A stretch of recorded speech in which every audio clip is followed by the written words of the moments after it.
বলবে যে নাই, 3 দিন পরে বলেছে কিছুই নাই। সকল প্রশ্নের উপর 3 দিন পরে আপনাদের সকল প্রশ্নের উত্তর আমরা 3 দিন পর দেবো, এখন কোনো কিছু না।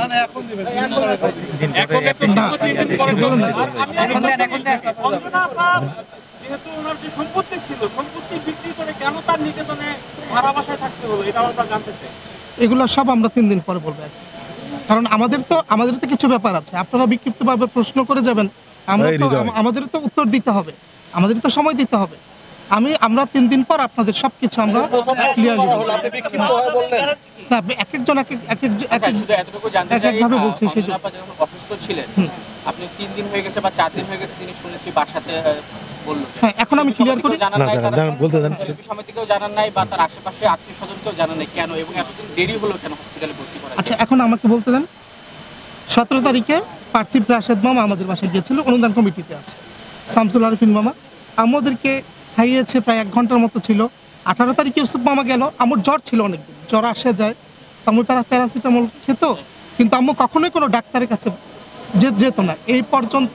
মানে আমি কখনো দেখিনি 10-15 বছরে আম্মুকে কোনো ডাক্তারের কাছে যেত।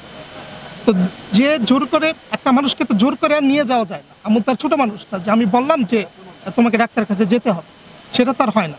18 তারিখ 19 তারিখে আমাদের বাসায় গেস্ট এসেছে, আম্মু রান্না করেছে। 20 তারিখ 21 তারিখ আম্মুর 20 তারিখে জ্বর, 21-22 তারিখ আম্মুর লুজ মোশন হয়েছে।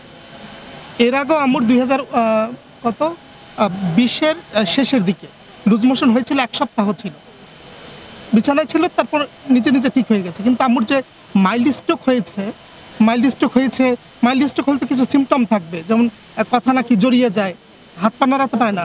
হ্যাঁ, এটা সত্যি, আম্মুর ডান পাটা একটু কম নাড়াতে পারতো, কিন্তু আম্মু যে স্ট্রোক করেছে সেটা বোঝার তো আমাদের কোনো উপায় ছিল না। কারণ এর আগেও লুজ মোশন হয়েছে, বাসায় ডাক্তার এনেছে, স্যালাইন দিয়েছে, ঠিক হয়ে গেছে। তো আমরা তো মনে করেছি ওই রকমই। 22 যে মানুষটা 19 তারিখে বাসায় রান্না করেছে, 20 তারিখ 21 তারিখ 22 তারিখে পার্থিব রাশেদ এবং আরিফিন মামা আবার আসছিল আমাদের বাসায়, ওরা এসে দেখে আমাকে স্যালাইন দেওয়া হবে। মেবি আম্মু 23 তারিখে স্ট্রোকটা করে, ব্রেন স্ট্রোকটা করে 23 তারিখে বা 22 তারিখে রাতে হবে, আমি আসলে শিওর না। যখন আম্মুকে ইউনাইটেডে নেওয়া হয় বাসা থেকে, তখন আম্মুকে তো অজ্ঞান অবস্থায় নিয়ে যায়নি। না, তো স্ট্রোক তো একটা মানে স্ট্রোক তো একটা মানুষ যে কোনো ভাবে করতে পারে। আপনি প্রমাণ দেখান। এখন আপনারা বললে তো হবে না, আপনারা এইভাবে বললে তো হবে। আমার ডাক্তার কি বলেছে? আপনি ডাক্তারের রিপোর্ট দেখে কথা বলবেন, আপনি ডাক্তারের রিপোর্ট দেখে তো কথা বলবেন। দুনিয়ার আপনাদের সব বলতেছেন, আপনাদের কোশ্চেনগুলো একটা আপনি যাচ্ছেন 1 মাস আগে।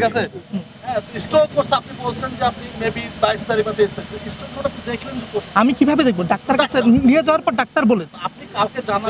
আমি সোহেল রানা মামাকে সাথে ফোন দিয়েছি, আমি সোহেল রানা মামাকে সাথে আম্মুকে হাসপাতাল ভর্তি করার পর ফোন দিয়েছি। আর আমার ছোট মাসি জানতেছে আম্মুকে হাসপাতাল নিয়ে যাচ্ছে, আমাদের তো ফ্যামিলির মেম্বার। আর 25 তারিখে তো আমি সবাইকে জানালাম। 25 তারিখ আম্মুকে হাসপাতালে ভর্তি করার পর আমি কাকে জানাইনি? আমি মিশা সদর আঙ্কেলকে ফোন করছি। না, তাকে টাকার জন্য তুমি ফোন করছো? সোহেল রানা আঙ্কেলকে টাকার জন্য? সোহেল রানা মামাকে আমি টাকার জন্য ফোন দিই। তুমি 23 তারিখে যদি ভর্তি করো, তা 25 তারিখ উনি কিভাবে জন্মদিনের শুভেচ্ছা? 25 তারিখে না, 24 তারিখে ভর্তি করে। 24 তারিখ থেকে করে 3 দিনের ভিতরে ওনার একটা রিপোর্টে আসবে, জিজ্ঞেস করবে, আমরা সেটা পরে ঠিক আছে। ওনার কাছ থেকে আমরা এখন আঘাতের আগে এই বিষয়গুলো নিয়ে কি বলবো? সেটা ডাক্তার রিপোর্টে আসবে, এটা তো আমাদের কোনো কথা। আমার শেষ প্রশ্ন শেষ করি, অঞ্জনা আপাকে আপনার নিজের মা? না, আসলে মা হলে তো না, উনি আমাকে দত্তক আমাকে দত্তক নিয়েছে, কারণ আমার ফ্যামিলির সাথে আমার অনেক আগে থেকে একটা সম্পর্ক ছিল।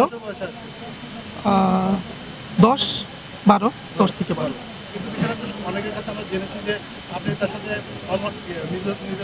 সেটা তো প্রমাণ সহ।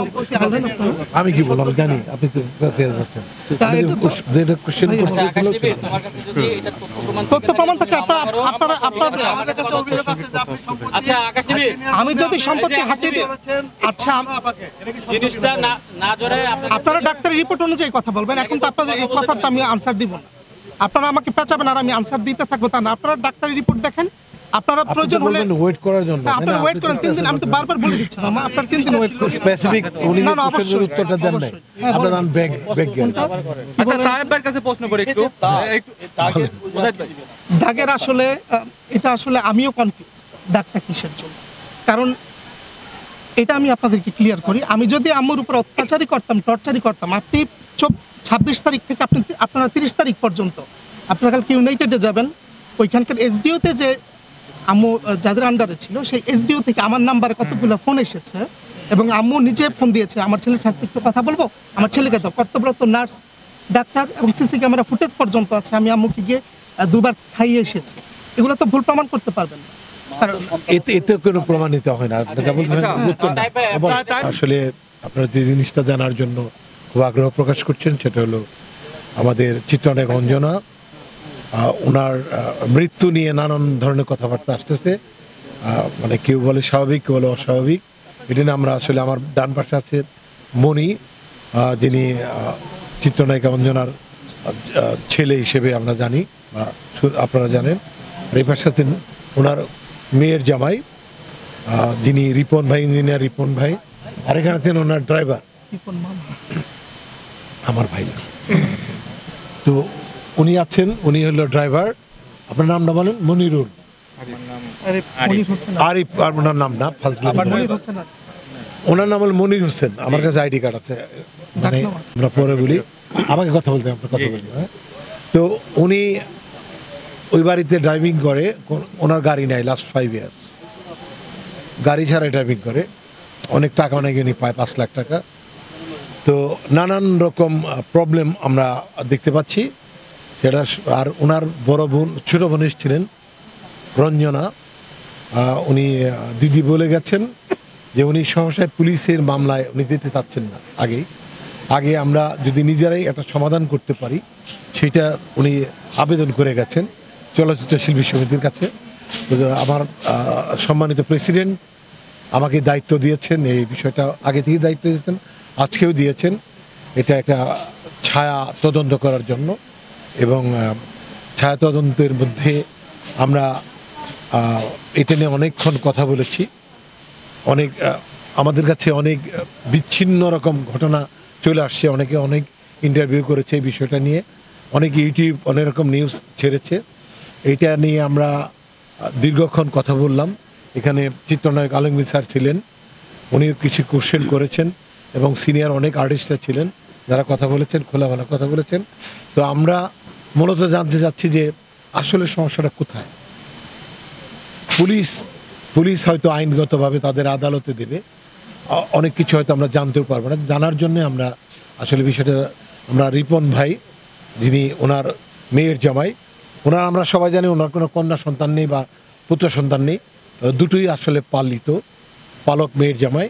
বিউটি ওনার ওয়াইফের নাম, আর উনি মণি, কি মণি, আচ্ছা যাই হোক, সাজ্জাদ মণি। মানে নামগুলো একটু ব্যাকআপ আছে, কারোর আইডি কার্ডে সেইভাবে ঠিকঠাক মতো নাই। এটা প্রাথমিক তদন্তে দেখা গেছে। এটা তো আমরা মূলত জানতে চাই যে ওনার যে টাকা পয়সা মূল যেটা গণ্ডগোল, যেখান থেকে অশান্তি সৃষ্টি হয়েছে বলে মনে করা যাচ্ছে, এবং আর উনি অ্যাকুরেট ট্রিটমেন্ট পায় না এটাও জানা যাচ্ছে। এটা আসলে সব কিছুই জানতে পারবো, পুরোপুরি আমি আপনাদের ক্লিয়ার করতে পারবো। আমরা 3 দিন সময় নিয়েছি, সময়টা দিয়েছি ওনাকে, রিপন সাহেবকে, ইঞ্জিনিয়ার রিপন সাহেব আমাকে অ্যাকুরেট যা যা ঘটেছে লাস্ট উনি আসবার পরে, উনি এই বাড়িতে জয়েন করার পরে থেকে যা যা ঘটেছে সব চিত্রগুলো উনি দেবেন, এবং ওনার কোথায় কোন প্লট সেল করে কত টাকা আসছে, বাড়ি সেল করেছে কি আসছে, আদৌ ওনার কোনো টাকা ছিল কিনা বা আছে কিনা, বা টাকা থাকলে সেগুলো কোথায় গেল, টোটাল চিত্রটা ওনার কাছে আমরা কালেকশন করছি। তারপর আমরা ন্যায্য বিচার আমরা করতে পারবো বলে আমরা বিশ্বাস করি। এ ব্যাপারে আপনাদের কোনো কোশ্চেন থাকলে আপনারা করতে পারেন। প্রাথমিকভাবে ভাই যে আপনারা আজকে যে দুজনের সাথে কথা বলেছেন, তো আপনাদের কাছে আসলে কি মনে হয়েছে যে আসলে এটা কি, মানে কি মনে হয় এটা? আমরা 3 জনের সাথে কথা বলেছি, ড্রাইভার ছিল এবং ওনার বোন ছিল, আপন বোন, ছোট বোন রঞ্জিতাদি ছিলেন, রঞ্জনাদি উনি ছিলেন, উনি কথা বলে গেছেন। তো আমাদের কাছে আসলে কিছু ব্যাখ্যাপা লাগছে, বেশ ভালো ব্যাখ্যাপা লাগছে, সেটা আমরা ক্লিয়ার হইতে চাই। ওনাদের কথা আবার ওনারা নির্দোষ দাবি করছেন। নির্দোষ দাবি করার কারণে 3 দিন সময় দিয়েছি, যেখানে ওনারা ওনাদের পক্ষে কাগজপত্র, ডকুমেন্ট এবং সব কিছু আমাদের দেবেন। তবে কি নির্দোষ মানে দাবি করছেন? মানে ওনার দায়িত্ব আমরা যেমন আপনারা যেমন কোশ্চেন করবেন, সেটা হলো যে উনি 4 দিন কেন বাড়িতে পড়ে থাকলো, ওনার ট্রিটমেন্ট হলো না কেন, উনি স্ট্রোকের পেশেন্ট হয়ে ওনার বাথরুম কেন উনি বেডে করতে হইলো, এবং কোনো ভালো ট্রিটমেন্ট পাওয়া গেল না কেন, উনি বললো 4 দিন না 3 দিন, মুনি সাহেব বললেন 3 দিন। 3 দিন হলে 1 ঘন্টা হইলেও কেন উনি ট্রিটমেন্টটা পায়নি, যেটা 2 বোনের পাওয়ার কথা। এটা ঠাকুর সম্পত্তি বলে এখানে অনেকগুলো সেল করেছে, অনেক টাকা আসছে, সে টাকাগুলো কোথায় গেল সেটা আমরা জানবো। এখানে আচ্ছা 2টা করেছে অনেক টাকা, মানে আমাদের কাছে 1 লক্ষ টাকা অনেক, আপনাদের কাছে হয়তো অনেক না, আমাদের কাছে অনেক।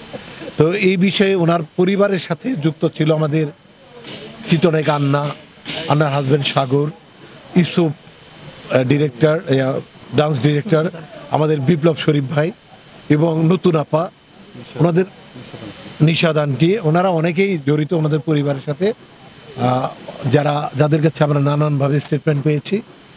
ওনারাও আমাদের অনেক কথা বলেছেন, দিয়েছেন। আমরা সব কথাগুলি আপনাদের মাধ্যমেই এক পর্যায়ে যখন ফাইনাল পর্যায়ে যাবো আপনাদের নিয়েই যাব। আর এখানে প্রত্যেকে বিপ্লব শরীফে ইন্টারভিউ করেছেন, আপনারা দেখেছেন। মুক্তি অনেক কিছু জানেন, আমাদের নায়িকা মুক্তি, সেও জেনেছেন। আমাদের কাছে পর্যাপ্ত ব্যাকআপ আছে। এখন আমরা যেহেতু রঞ্জনাদি বলেছেন যে আমরা সব কিছু আগে উদ্ধার করতে চাই, যে তাদের সম্পত্তি বা টাকা আছে কিনা বা ছিল কিনা, তো এইগুলো আমরা উদ্ধার করব 3 দিনের মধ্যেই। আমরা টোটাল চিত্রটা পাবো। এই দায়িত্ব তার কন্যার যে হাজব্যান্ড ইঞ্জিনিয়ার রিপনকে দেওয়া আছে, উনি সাবমিট করার পরে এই সাবমিশন নিয়ে আমি আপনাদের মুখোমুখি আবার হব, এবং এরপরে আমরা বিচারটা করি। এক পর্যায়ে যদি প্রয়োজন পড়ে আমরা মামলায় যাব, আর যদি প্রয়োজন না পড়ে, যদি মনে হয় সব কিছু যুক্তিসঙ্গত ছিল, কারণ আমরা কিছুটা আইন তো ঘেটে ঘেটে আসছি, আমার সাথে আরও পুলিশ অফিসার রাখছি এখানে, আমরা যদি দেখা যায় যে কোনো লেকিং নাই বা বিনা কারণে পুলিশের সহায়তা বা থানায় বা ডিবিতে দেওয়া উচিত না বলে মনে হয়, তাহলে আমরা দিব না। আর আমরা জানি যে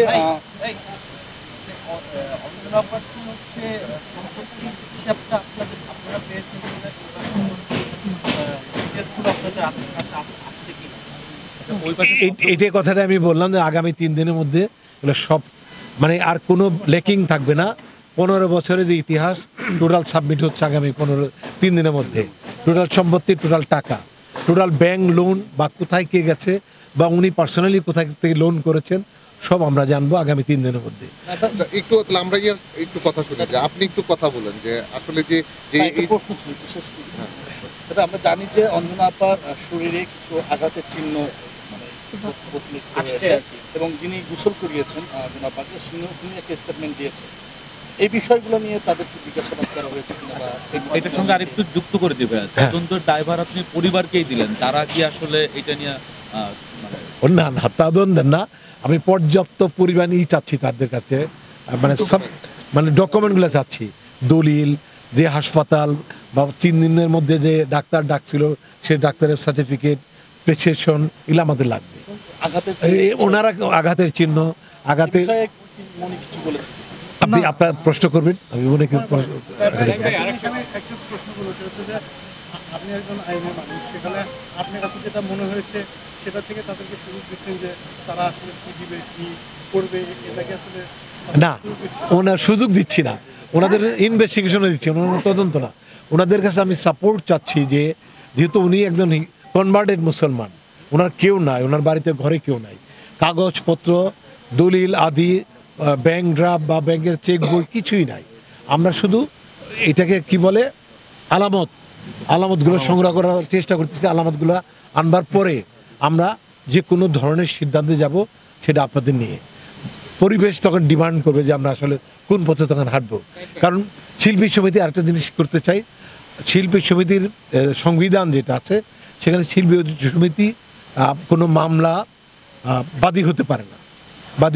বাদী আমরা রঞ্জনা দিকে করব যদি প্রয়োজন পড়ে। ওনাকে দেখেছিলাম, উনি অবশ্যই করবেন। বিপ্লব শরীফ ভাই সেও করতে পারে, আমাদের ইসুফ ভাইও করতে পারেন। বাদী হওয়ার মতো অনেক লোকই আছে, কিন্তু তার আগে আমরা ওই পর্যাপ্ত ডকুমেন্টগুলো, আমরা ওনারা কি বলছে, আমরা কি বলছি, আমরা কি শুনছি, আপনারা কি শুনছেন, সবগুলো 3 দিনের মধ্যে মিলাবো। মিলানোর পরেই আমরা একটা মানে এক্সট্রিম পর্যায়ে যাব, একটা বিচারের পর্যায়ে যাব। একটু মনি কথা বলুন। আচ্ছা, এইটা তাহলে আপনাদের যে কেউ আপনারা মামলা করেন তাহলে আটকানোর জন্য, মামলা আটকানোর জন্য না হলে তো আমরা পুলিশে তাকে দিতেও পারি না। আমরা পার্সোনালি আছি শিল্পী সমিতির হিসেবে, আমি কিন্তু পুলিশ হিসেবে নিয়ে আসিনি। শিল্পী সমিতির একজন নেতা হিসেবে আমাকে দায়িত্ব দিয়েছেন আলোচনা করার জন্য। আর যখনই যদি হ্যান্ড ওভার করতে চান তাহলে অবশ্যই সেটা পুলিশকে ইনফর্ম করে পুলিশ ডেকে ওখানে দিয়ে দিতে পারেন, তাদেরকে দিয়ে দিতে পারেন। কিন্তু আমরা করতেছি এটা একেবারে ঠিক শিল্পী সমিতির মাধ্যমে একটা অন্যরকম একটা মানে সমাধানে একটা চেষ্টা করছি। আর যেটা হলো অনেক কথা অনেকে বলতেছে, তার কিন্তু প্রমাণ নাই। অনেকে আছে যে যেমন গায়ে আঘাত করেছে, এটা শুনেছি, সে প্রমাণ আমি 7 দিনে পাই নাই, ছবি পাই নাই, এবং কে করেছে ধুইতে যায় সেও আমাকে এখনো দিতে পারে নাই। এই জন্য আসলে আমরা সময় নিচ্ছি যে আসলে কি তারা ময়না তদন্ত করলেন না কেন? যদি প্রমাণ পান নাই বলতেছেন, ময়না তদন্ত না করে লাশ দাফনটা হলো। আচ্ছা, এটা আপনারা প্রশ্ন করতে পারেন। আমি এর আগে ইন্টারভিউতে বলেছি যে আমি তখন ঢাকার বাইরে ছিলাম, আমার পরিবারে 2 জন মানুষ ইন্তেকাল করেছে, ওইখানে ছিলাম। আমি ফিল্ম ক্লাবের পিকনিক থাকতে পারি নাই, আমি ওই দিন ছিলাম না। আপনারা যদি তখন দাবি উঠতো তাহলে হয়তো করতে পারতেন, কিন্তু ওনারা দাফনের সময় আমি ছিলাম না বলে এই বিষয়ে আমি কোনো উত্তর দিতে পারছি না। আপনি ছাড়াও তো প্লিজ শ্রদ্ধেয় আমাদের শিল্পী সমিতির নেতা এবং বড় ভাই সাহেব ভাই, আপনার অনুমতি সাপেক্ষে এখানে তো সোশ্যাল মিডিয়া নাকি, তার মানে জাতির সামনে যা বলতেছি আমরা, আপনার অনুমতি সাপেক্ষে আমি মনিকে একটা প্রশ্ন করতে পারি? আমি কিন্তু অঞ্জনা আপার সাথে 2007 সাল থেকে পারিবারিকভাবে জড়িত, যার জলযন্ত্র প্রমাণ এই মনি। আর মনিকে আমি পাইছি 2012 থেকে। আমি কিন্তু এটা প্রশ্ন করতে পারি? আপনি অবশ্যই করেন, তার আগে ওনারা 2-1টা কোয়েশ্চেন করুক তাকে। না, আমি করলে তাদের জন্য সুবিধা হবে। আমি কি করতে পারি সবাই? আচ্ছা, তাহলে সবার অবগতির জন্য আমি বলি, এইখানে কাউকে ফাঁসানো না, কাউকে মারাও না, কথাটা শুনে কাউকে প্লিজ ফাঁসানো না। এইখানে একটা অঞ্জনা, একটা ব্র্যান্ড, শিল্পী সমিতি। আমার কোশ্চেন হয়েছে, মনি তার সন্তান না, এটা স্পষ্ট নাকি মনি? এটা স্পষ্ট, যার প্রমাণ একটা সাংবাদিক গিয়েছিলেন, তার ফুটেজও আছে। মনি এবং পনির তারা 2 ভাই, তার 2টা বোন, একটা বোন ঢাকায় বিয়ে হয়েছে, ভালো অবস্থানে আছে। তার বাবা জীবিত আছে, 5 দোনায় আছে নরসিংদী, মা মারা গেছে। তো আমার কথা, একটা নিঃসন্তান আর্টিস্ট, সেটা যদি টাইপ ভাইও হয় বা আমি একজন ছোট পরিচালক প্রযোজক, আমিও রাখতে পারি একটা মেয়েকে বা একটা ছেলেকে, কিন্তু আমি যে তারে রাখলাম, আমারও তো দায়িত্ব থাকে যে আমার ওরে দেখাশোনা করতেছি, আমি বিপদে পড়ছি, জ্বরে ভুগতেছি, আমারও তো সে দায়িত্ব নিয়ে হাসপাতাল নিবে। এখানে মনির কাছে এই জাতির সামনে আমার প্রশ্ন যে তুমি তো ব্যক্তিগতভাবে জানো যে অঞ্জনা আপা আমার অনেক সফর সঙ্গী, অনেক জেলায় আমরা বেড়াইতে গেছি, রাত কাটাইছি, দিন কাটাইছি। তাহলে আজকে আমি বিপ্লব একা না, আন্না আপা, ওই কেয়া আপা, শিল্পী সমিতির নেতৃত্বে যারা আছেন, তায়েব ভাই থেকে মিশা সওদাগর আঙ্কেল, এরা যারা ঘনিষ্ঠ, সে যে অসুস্থ হইল, ঠিক আছে, সে ব্রেন স্ট্রোক করছে, যখন সে বিছানায় পায়খানা প্রস্রাব করতেছিল, তখন কেন তুমি আমাদেরকে যারা পারিবারিকভাবে আমরা জড়িত, যে একটা অঞ্জনার ডাকে আমি রাত 3টায় চলে গেছি তোমার জন্মদিনের কেক কাটতে, ওই দিন রাত্রে আমি আমার পরিবার সহ তোমার বাসায় ছিলাম, কেন জানলাম না যে বিপ্লব এক সময় তুমি বিপ্লব ভাইয়া, একটা মিনিট আমি শেষ করি, ভাইয়া, তারপরে আসলা আঙ্কেল, আমাকে বলতে দাও আগে, তুমি খন্ডাও, ভাইয়া তারপরে আসলা আঙ্কেল, হইতেই পারে সম্পর্কের কারণে তুমি ভাইয়া ডাকছো, আঙ্কেল ডাকছো, আমি তোমাকে সন্তান স্বরূপই বলি, যেহেতু অঞ্জনা আপা আমার বোন, তার সন্তান মানে তুমি আমার সন্তান। তো আমাদের কাছে তুমি এটা বলতে পারবা না যে তুমি অঞ্জনা আপার জন্মের ছেলে।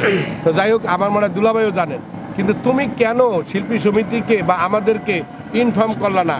আচ্ছা, ভুল করছো, মাথা ঠিক ছিল না। যখন একজন সুচরিতা ভাবি, একজন কেয়া ভাবি, একজন অভিনেত্রী আন্না ভাবি এবং আমি, আমার সাথে একজন ফুটবলার ভাই, আমরা গেলাম অঞ্জনা আপাকে দেখতে সিসিউতে, ইউনাইটেডের হাসপাতালে। একটা মিনিট, তখন তোমাকে আমি প্রশ্ন করলাম, এই মনি, অঞ্জনা আপা কি তোমার? অঞ্জনা আপা কি তোমার একার? অঞ্জনা আপা আমাদের চলচ্চিত্রের সারা বাংলার, কেন তুমি আমাদেরকে জানাইলা না? তুমি একটাই কথা বললা, মামা এটা নাই বলি। আচ্ছা যাক, আম্মু তো না করেছে। তোমার আম্মু না করছে, আইসিইউতে বসে কি না করছে? এখন আমাকে বলতে আমি ঝগড়ায় যাবো না। আমাকে তো বলতে দিতে হবে নাকি? কেন জানাবো না? আচ্ছা একটা মিনিট, ওটা আমি ক্লিয়ার করি। তারপর তোমাকে প্রশ্ন করলাম, না তোমাকে প্রশ্ন করলাম অঞ্জনা আপা কবে ভর্তি হয়েছে, তুমি বললা 21 তারিখ। না 21 তারিখ না, 24 তারিখ। আমাকে তো বলতে দিতে হবে। ও বলবে না, আমি ধরে দেবো।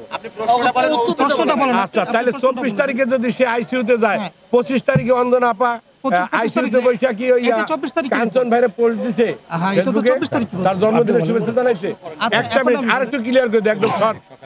অঞ্জনা আপার যদি একটা সই থাকে শিল্পী সমিতির মাধ্যমে সেটা বন্টন হবে, শিল্পীকে দেও, দুলাভাইকে দেও। অঞ্জনা আপা যদি ওকে কিছু দিয়ে দেয়, আমরা তো দাবি করি নাই যে অঞ্জনা আপার এই শাড়িটা তুমি আমার ওয়াইফকে দাও, সম্পূর্ণ তোমাকে যদি সে স্বেচ্ছায় দান করে দেয়, লিখিত দিয়ে দেয় তোমার। কিন্তু আমি তো জানি অঞ্জনা আপার একটা বাড়ি আছে উত্তরা দক্ষিণখানে, একটা বাড়ি আছে মাতুয়াইলে, একটা আদাবারে, এগুলো শুনছি। সত্য মিথ্যা তুমি জানো, দুলাভাই জানে, ওই ড্রাইভার সব জানে, আর অঞ্জনা আপার আত্মা জানে। আমি বলি তোমাকে যখন আমি শিশুর সামনে বললাম যে কেন তুমি তারে এই ইউনাইটেড হাসপাতাল থেকে পিজি মানে বঙ্গবন্ধু মেডিকেল কলেজ হাসপাতাল এই জায়গা কেন নিবা, তুমি বলছো আমার টাকা নাই। তা আমি বললাম টাকা থাকবে না কেন, তার এই সম্পদগুলা কোথায়? এটা কিন্তু আমার কাছে ভিডিও আছে, তুমি বলছো মামা আছে, সব আছে। এর পরবর্তীতে আমরা যখন দেখে আসলাম অঞ্জনা আপাকে, সে শুধু এরকম করতেছে আর বলতেছে সুচরিতা ভাবিকে বলছে উকিল পাঠাও, এগুলো সুচরিতা ভাবির কাছ থেকে আপনারা শুনে নেবেন। এর পরবর্তীতে ক্যান্টিনে বৈশা তুমি বললা তার কিচ্ছু নাই মামা, আছে সোনা গয়না তাও বিক্রি করে নিয়েছো, সেটারও তোমার রিসিট নাই। তারপর তুমি বললা কিচ্ছু নাই। দুইটা ভিডিও তোমার দুই রকম। আমি পোস্ট করার পর আমার আইডিটা চলে গেল, এখন আইডি লক। তার মানে আমি এগুলো বুঝি মামা, আমার আইডি কিন্তু এখনো ওপেন নাই। আমাকে তখন বলতে দিতে হবে, আপনি একা একা বললে তো হবে। আপনার জিজ্ঞাসা স্পেসিফিক আমার জিজ্ঞাসা ওইটাই যে তুমি দুই রকম বললা, তুমি দুই রকম বললা, শিশুর সামনে বললা সব আছে মামা, আর ক্যান্টিনে বললা কিছুই নাই। আপনি এখন এই কথাগুলো বলে এটা আপনি এটা বলে কি বোঝাতে চাচ্ছেন? আমি বলছি কিছু কথা আসলে তোমার না, তুমি তো দুই রকম ভিডিও দিছো। আমি একটা কথা বলতে চাই, প্লিজ আপনি চুপ থাকেন দুইজন। আমরা এইটাই শুধু এই রিপোর্ট পর্যন্ত ওয়েট করবো, 3 দিনের রিপোর্ট। উনি যা বলেছেন প্রত্যেকটা প্রশ্নের উত্তর আমরা ওনার কাছে চেয়েছি, উনি লিখিতভাবে দিচ্ছে। এখন কি আছে? আচ্ছা যতটুকু সম্পত্তি আছে যা আছে না এটা আমরা আপনার আপনার কাছে আমার ছোট্ট একটু হ্যাঁ প্লিজ ভাই আমি একটু প্রশ্ন রাখতে চাই আপনার কাছে, সেটা হলো ভাই আপনি যেহেতু প্রশাসনের লোক, মানে ওনার যেহেতু ওই যে মুজাহিদ ভাই বললেন যে ওনার করা হয় নাই, কি বলে পোস্টমর্টম করা হয় নাই, সেক্ষেত্রে তাকে কি আবার পুনরায় লাশ মানে উঠিয়ে আবার পোস্টমর্টম করার কোনো মানে সিস্টেম আছে কিনা? এটা আমরা পারমিশন দিব, যদি থেকে থাকে তাহলে অবশ্যই এটা করবেন কিনা একটু জানাবেন। সন্তান না, তা সন্তান হিসেবে তো বড় করেছে, সন্তান হোক না আপনাদের পারমিশন সেটা যাবে, দোষ প্রমাণ না হওয়ার আগে যখন মামলা রেকর্ড হবে তখন তদন্তকারী অফিসার যখন প্রয়োজন মনে করবে ডেফিনেটলি 100 দিন মধ্যে ডেড বডি তুলতে পারবে।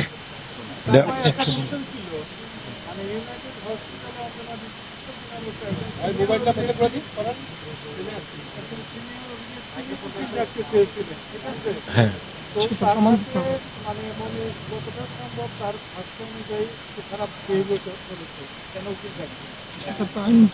আচ্ছা এইরকম অনেক অভিযোগ আমরা শুনেছি। মনে বলবেন আসলে এটা যিনি বলেছে তিনি কতটা সত্যি বলেছে, আর আম্মু এটা যে বলেছে সেটা তো আমি তো নিজ কানে শুনিনি, আমরা তো দেখিও নি আর নিজ কানে শুনিও নি। আর কেন উকিল ডাকতে চেয়েছে সেটা তার এখন আমি বলতে পারবো না, কারণ আম্মু যিনি বলেছে তিনি তার দুনিয়াতে নেই। আর আপনারা, আমি তো মামাকে বললাম আমরা 3 দিন পরে সকল কিছু সাবমিট করব, যদি আপনাদের কাছে মানে যদি শিল্পী সমিতির কাছে প্রমাণ হয় আমরা অপরাধী।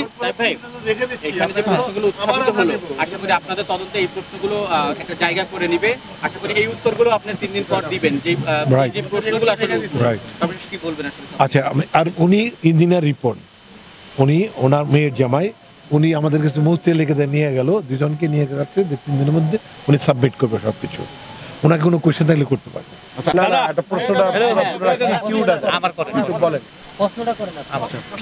আচ্ছা সেটা হচ্ছে যে ওনার বিরুদ্ধে একটা অবহেলার অভিযোগটা উঠছে, আমরা যদি মানে জানতে চাই যে আগে থেকে ধরনের অভিযোগ ছিল কিনা, যদি থেকে থাকে তাহলে আপনারা এখন আগে থেকে সতর্ক হলেন না, তার কাছ থেকে নিয়ে আসলেন না কেন? আর তিনি মৃত্যুর আগে ছেলে সম্পর্কে অবহেলার কোনো অভিযোগ করে গেছেন কিনা এটা আমরা কি জানি? আচ্ছা স্পষ্ট বুঝিয়ে দিয়ে এক কথা বুঝে নেবেন। মনি তো বলে গেছে নাকি যে 22 তারিখে ক্যামেরার দিকে 22 তারিখে তার মা স্ট্রোক করছে, মানে আমাদের আপা 22 কি 23 তারিখ। তা এইখানেই বুঝে নেন যে 25 তারিখে ইলিয়াস কাঞ্চন, 24 তারিখ আমাকে বলতে দাও, 24 তারিখ রাত 12টায় কিংবা 25 তারিখে আমরা কাঞ্চন ভাইয়ের জন্মদিনের শুভেচ্ছা জানাইছি। সেই পোস্টটা কি অঞ্জনা আপা স্মৃত বৈশা দিছে নাকি মনি দিছে? আমি তো আচ্ছা মনি দিছে। হঠাৎ করে আপনারা আন্না নায়িকা আন্নাকে চিনেন, নায়িকা মুক্তিকে চিনেন, আমাকে চিনেন, হঠাৎ করে আমরা আনফ্রেন্ড হয়ে যেতাম। অঞ্জনা আপাকে জিজ্ঞাসা করতাম, বল ভাই আমি তো জানি না, আবার মনিগুলা ঠিকঠাক করে নিত। টোটাল মাঝেই ছিল মনি। অঞ্জনা আপা কখনোই তার নিজ গতিতে চলতে পারেনি। এই মনি, আমি তাকে পাবনায় নিয়ে গেলাম অঞ্জনা আপাকে, আর রোজ নামে যে 86 লক্ষ টাকা বাপের নষ্ট করে নায়িকা এবং গায়িকা হয়েছে, প্রডিউসার হয়েছে, এদের নিয়ে গেলাম। এই মনি তখন অঞ্জনা আপাকে আমার সামনে শাসাইছে, এই তুমি জানো, এই তুমি আমাকে বলতে দাও, আমাকে কোশ্চেন করতে, এই তুমি জানো এখন তোমাকে গাড়ি থেকে নামাই দেবো। আমি গাড়ি চালানো রাইখা আমি বললাম মনি এইটা কি? তখন মনি তাকে আপা ডাকতো, আপা বলছে ভাই আসা যান, গাড়ি চালায় যান। মনে আছে তোমার এগুলা? আমার মনে আছে। আমি রাতের অন্ধকারে তোমার বাড়িতে গেছি তোমার জন্মদিনে কেক কাটতে, তখনও দুর্ব্যবহার করতা, আর কিছু হইলেই তুমি আমাদেরকে ভুলভাল বাজাইয়া সরাই রাখতা। এখন ভাই যদি সে মাঝি হয়, নৌকা তো তার কথাই চলবে, সে যেদিক বইটা লড়াইবে ওইদিকে যাবে। তো আমার তো ওইটাই প্রশ্ন যে মনি কেন আমাদেরকে জানাইলো না যে আপনাদের আপু বা আমার আম্মু অসুস্থ, ইউনাইটেডে চলে আসেন বা বাসায় চলে আসেন? কেন শিল্পী সমিতির গার্জিয়ান তাইব ভাই, মিশা সওদাগর, ডিপজল আঙ্কেল থেকে শুরু করে একটা 19 জন না 21 জনের ক্যাবিনেট, কেউ জানাইলো না। আজকে যে ইলা আপা যার মাধ্যমে সে জন্মদিনে গান গাইতে আসছে তারে জানাইলো না। জেনি আপা নামে তুই তো আমার 30 বছরের বন্ধু, আপনি চিনেন দুলাভাই, তারে জানাইলো না। কেন উকিল আপা সালমা সে কেন বাধ্য করাইলো মনি তুমি এখনো হাসপাতাল ভর্তি না করাইলে আমি মিডিয়াতে বলে দেবো এবং আমি কেস কাছালি করবো, শিল্পী সমিতিতে জানাবো, তখন সে ভর্তি করছে। এখন কিভাবে আমরা তাকে গাইড করব? অঞ্জনা আপা আমাদের সাথে যদি একটু কথা বলতো, মনি তার টান দিয়ে নিয়ে যেত, এই ওর প্রকাশ্যে সামনে বলতে। আচ্ছা আচ্ছা, এখন আমাকে বলতে দিতে হবে। বলো। হ্যাঁ এখন আমি বলি। এখন আসলে এক একজন এক এক ভাবে কথা বলছে, যেহেতু কোনো কিছুর কোনো প্রুফ নেই, হ্যাঁ সবার কথা আমাকে সহ্য করতে হচ্ছে। এবং এটা যে কতটা মানসিক অশান্তি, এক হচ্ছে আম্মু চলে গেছে, এটা একটা শোক, আর হচ্ছে সবার একরকম কথা। আমি শুধু চেনা মানুষের, আমি একদম সমগ্র মিডিয়ার সামনে বলছি, আমি চেনা মানুষের অচেনা রূপগুলো দেখেছি, যারা আগের একদিন আগেও বাবা বাবা করে জান দিত আমার মানে বাবা তো আমরা বলতাম না, একদিন আগেও যারা বাবা বাবা করে জান দিত, আম্মু জাস্ট শুধু চোখ বন্ধ করার পর আমি তাদের রূপগুলো দেখেছি। আচ্ছা শুনেন, এগুলো বাদ দিই, এত পাওয়ারফুল আপনি না। আপনি যেগুলো বলতেছেন এটা ব্যক্তিগত ক্ল্যাশ, মানে ফ্যামিলি ক্ল্যাশ বোঝা যাচ্ছে, ওনারা যাইতো এটা নিয়ে আপনার ক্ল্যাশ। আমাদের কিন্তু সোজা সাপটা বলি ভাই, এটা আমাদের ওর পুরো অভিমান, ও দোষী মাইরা ফেলাইছে, এগুলো না। অঞ্জনা আপার মৃত্যু মেডিকেলে হয়েছে, স্ট্রোক করছে, এটাও সত্য, সব ঠিক। কিন্তু সম্পদের ব্যাপার যদি কিছু থাকে, যদি মনিকে লেখা দেওয়া যায় সেটা তার ব্যাপার, আর যদি থাকে বিপ্লব শরীফ ভাই যে কোশ্চেন গুলো করেছে, যে চার্জ গুলো, প্রত্যেকটা চার্জ আমরা করেছি তার কাছে, আমরা লিখিতভাবে চাচ্ছি 3 মাস পরে, সরি 3 দিন পরে আপনারা জেনে যাবেন। আর প্রত্যেকটা মানুষের, একজন সাংবাদিক হোক, অভিনেতা হোক, অভিনেত্রী হোক, যাই হোক, প্রত্যেকের রাইট আছে যে অঞ্জনা আপার মতো একজন নক্ষত্র, তার মৃত্যু যদি কেউ ঘটিয়ে থাকে, যে কোনো কেউ মামলা করতে পারেন, বাদী হইতে পারেন, তাতে কোনো নিষেধ নাই। আপনাদের আমন্ত্রণ জানিয়ে গেলাম, আপনারা বিচার চর্চা করতে পারেন। আর কোনো কোয়েশ্চেন বা উত্তর আপনারা কি না হয়েছে কি, আমি এত বছর কখনো ভাই পরিচয় দেওয়া হয়নি, এইটা আমরা লিখিতভাবে নিতেছি। আকাশ প্লিজ, এটা তাদের সম্পর্ক চেঞ্জ হয়েছে, সম্পর্ক বারবার বদলে গেছে, সেটা আমরা জানি, সেটা আমরা পাবো। সবাইকে ধন্যবাদ।